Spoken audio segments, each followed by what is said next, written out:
Il est 18 heures, la journée de travail est terminée.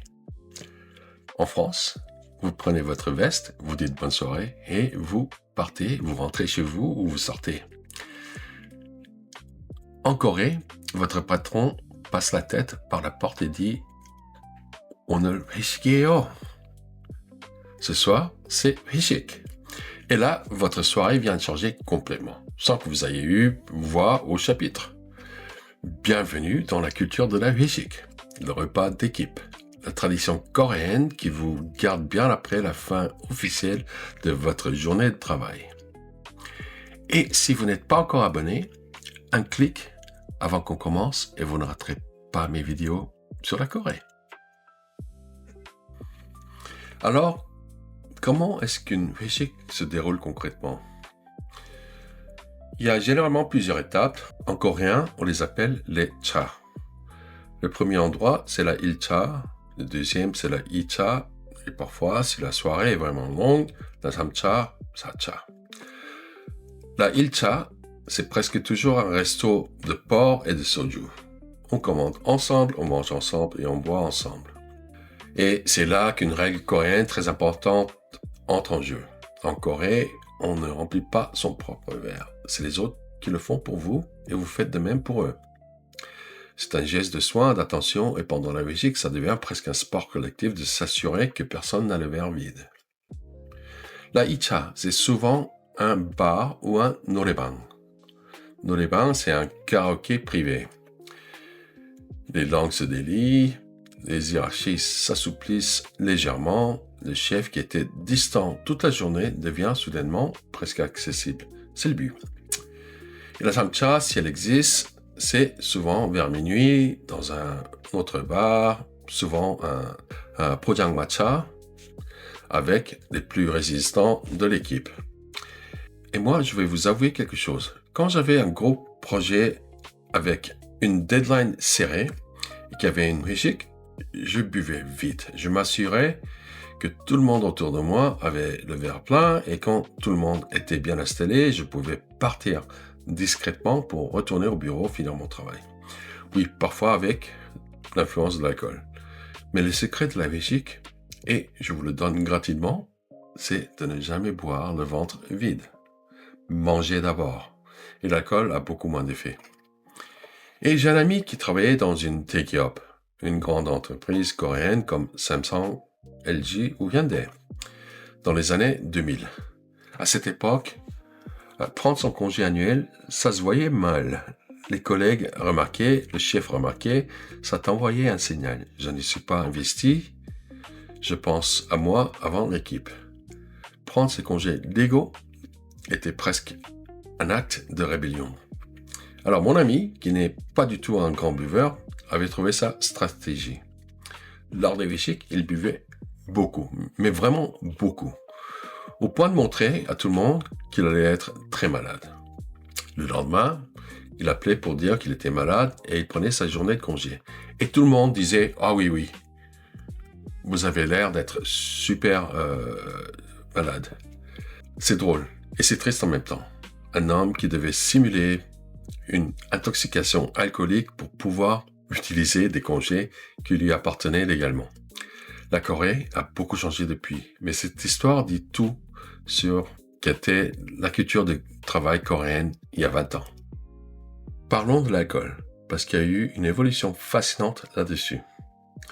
Dans les années 90, la 회식 c'était du soju, de la bière, du whisky qu'on appelle en coréen yangju, et surtout le fameux poktanju, littéralement le verre bombe. On verse du whisky dans un verre de bière. On boit cul sec, c'est brutal, c'était répandu. Depuis les années 2000, le soju a pris le dessus. Parfois mélangé de la bière, ça s'appelle somek. Soju mekju. Parfois avec une touche de saïda, le soda coréen qui ressemble à du 7-Up. Et depuis quelques années, le vin est entré dans la 회식. Plus doucement, plus élégamment. Et les chiffres de l'OMS confirment exactement cette tendance. En 1996, la Corée était 3e mondiale pour la consommation d'alcool par habitant avec 14,4 litres par an. Mais en 2016, 38e avec 10,2 litres. Donc on a baissé de 3,2. En 2019, 53e avec 8,2 litres. En 20 ans, la Corée est passée du podium mondial à la 53e place. C'est l'une des évolutions les plus rapides jamais enregistrées pour un pays développé, et la Belgique a changé avec elle. Mais pourquoi est-ce que cette tradition existe? Pourquoi les Coréens ne rentrent pas juste chez eux après le travail? Il y a plusieurs raisons. La première, c'est la hiérarchie confucéenne. En Corée, la relation avec son supérieur ne s'arrête pas à la porte du bureau. Elle est totale, sociale, parfois presque familiale. Et la Belgique est le moment où cette relation se consolide, où on montre qu'on est loyal, qu'on est un membre de l'équipe, qu'on respecte son chef. La deuxième, c'est la culture du nunchi. Vous vous en souvenez, l'art de lire entre les lignes. Refuser une Belgique sans raison valable, ça dit quelque chose. La troisième, l'alcool comme lubrifiant social. En Corée, les conversations importantes se font souvent autour d'un verre. C'est là que les vraies décisions se prennent parfois, que les vraies opinions s'expriment et que les vraies relations se construisent. Et voilà quelque chose qu'on ne dit jamais assez sur la Belgique et que j'ai vu de mes propres yeux pendant des années. La Belgique a un côté positif réel, concret et souvent sous-estimé. En Corée, dans une salle de réunion, personne ne dit vraiment ce qu'il pense. La hiérarchie est trop présente, le nunchi est trop fort, tout le monde acquiesce. Tout le monde sourit, les vrais problèmes restent sous la surface. Mais autour d'une assiette de samgyeopsal et avec quelques shots de soju, les langues se délient. Des employés qui n'auraient jamais osé parler dans une réunion officielle commencent à s'exprimer ce qui ne va pas.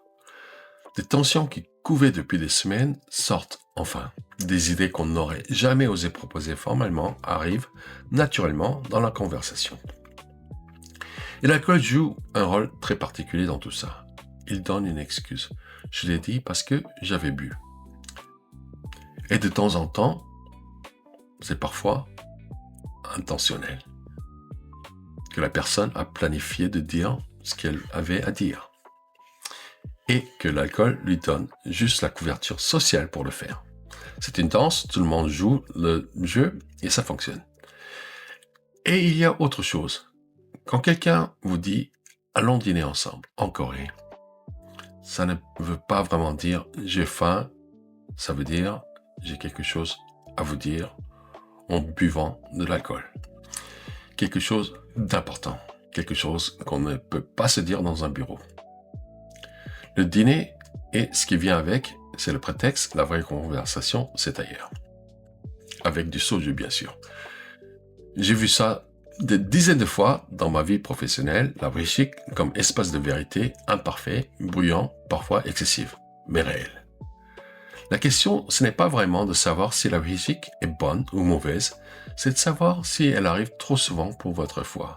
Et la tendance actuelle avec la Belgique, qui se raccourcit et se raréfie, suggère que les Coréens ont peut-être trouvé un meilleur équilibre. Et voilà ce qui est important à comprendre. La Belgique d'aujourd'hui n'a plus rien à voir avec la Belgique d'il y a 20 ans. Il y a 20 ans, votre chef décidait d'organiser une Belgique ce soir-là, sans prévenir, sans vous demander votre avis. Vous le savez en fin de journée et vous y allez. Point. Aujourd'hui, les Belgiques sont planifiées à l'avance. Parfois plusieurs semaines avant, elles apparaissent dans votre agenda professionnel. Ce changement seul dit énormément sur l'évolution de la culture du travail en Corée. Et le format lui-même a changé. Les longues soirées en plusieurs étapes jusqu'à minuit, de moins en moins fréquentes. Aujourd'hui, beaucoup de Belgiques se terminent après la ilcha, un dîner ensemble, et chacun rentre chez soi. Parfois, même sans alcool. Parfois, le midi plutôt que le soir. La pandémie de Covid a accéléré tout ça. La jeune génération assume de plus en plus ouvertement son désir d'équilibre entre vie professionnelle et vie personnelle. Le terme warabel, work-life balance, est entré dans le vocabulaire coréen quotidien. La Belgique n'a pas disparu, mais elle s'est civilisée. Et cette évolution dit beaucoup sur la Corée d'aujourd'hui. Faisons un récap. 회식, c'est le repas de groupe littéralement. 1차, 2차, 3차, les 3 étapes de la soirée. Restaurant, bar ou noréba, et parfois encore un bar après minuit. Poktanju dans les années 90, Somek dans les années 2000. Du vin aujourd'hui, l'école de la musique dit exactement où on est la société coréenne.